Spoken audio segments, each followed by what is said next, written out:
When the zoo where Samantha works adopts a baby hippo, she quickly takes charge. One of the first things she does is take him to the vet to have the animal's strange eyes checked. But what Samantha never expected was for the vet to immediately call the police when he saw the animal.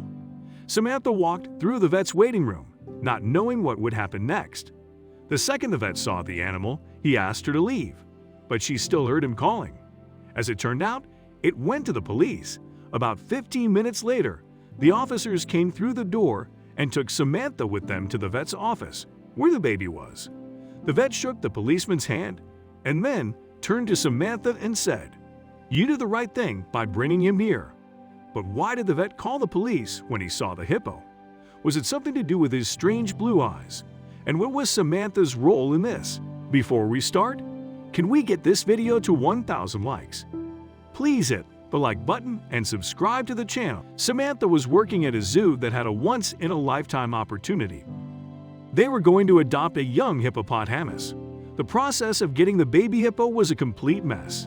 After the purchase, which was difficult in itself, they had to take the baby hippo to the zoo. It turned out to be a journey, but Samantha was willing to do anything to get this baby hippo. She was already completely in love, which made the future that much more difficult. After many arguments and phone calls, it was decided that Samantha and another colleague would have to make the 8-hour trip out of the country to pick up the baby hippo from the shelter.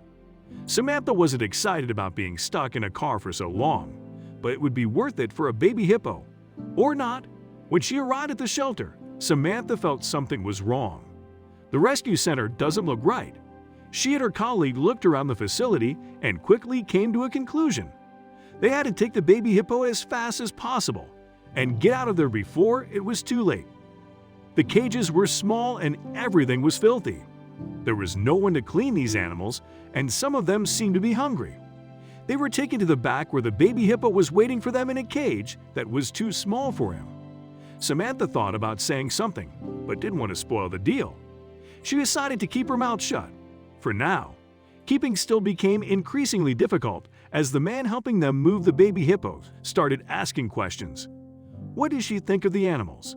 Maybe the zoo was interested in buying more of these animals. Maybe she wouldn't mind buying one or two herself.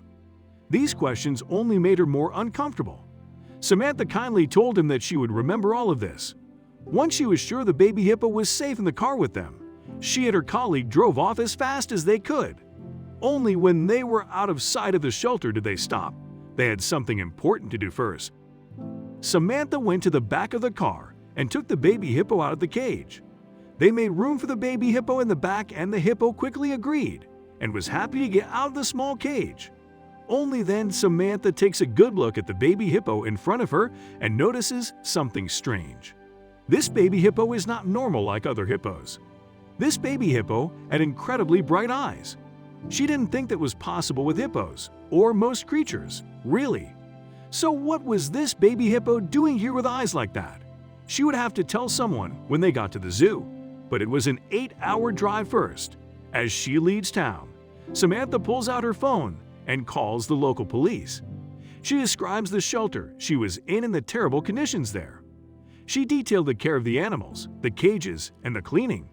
She had to make it clear to them that these animals were wrong. Samantha described every detail as best she could remember. She hoped the police would hear her and close the shelter. At the very least, they should send someone out to check the place out. She was sure they would do something. Unfortunately, she was very wrong. The local police had no real intentions of checking an animal shelter. They did not see it as a priority. They told her clearly that she would need proof of shelter misconduct before they would intervene. Samantha got upset and tried to argue with them, but they hung up. The next step in the process was to place the baby hippo in the hippo enclosure. Of course, the hippo was still a baby. It was late when they finally settled in the zoo. As usual, Samantha spent the night with the hippos. She had to take care of the baby hippo and make sure everything was okay at night. Samantha woke up to a very strange scene in the hippo enclosure. The baby was still there and seemed to be fine. These are the other hippos who were behaving strangely.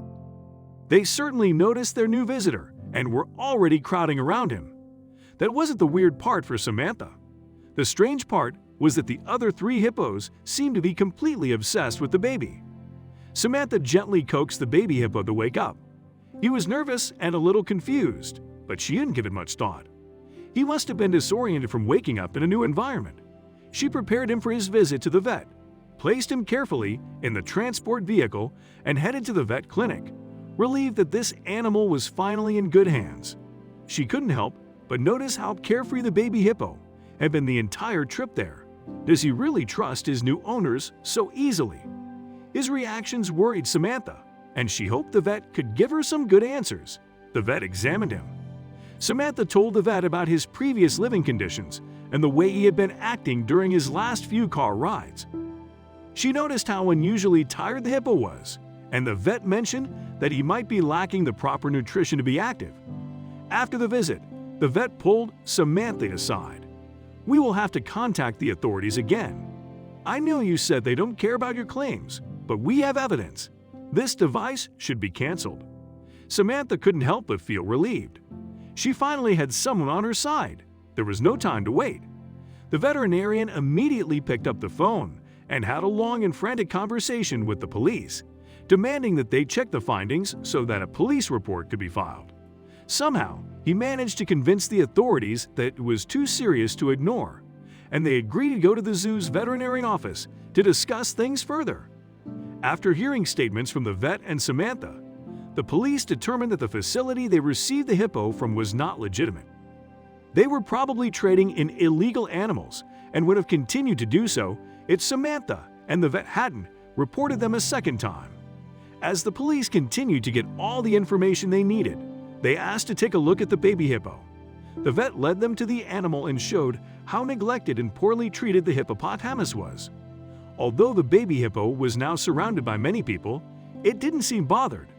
The police noticed this and asked the vet why the hippo was barely responding to any environmental stimuli.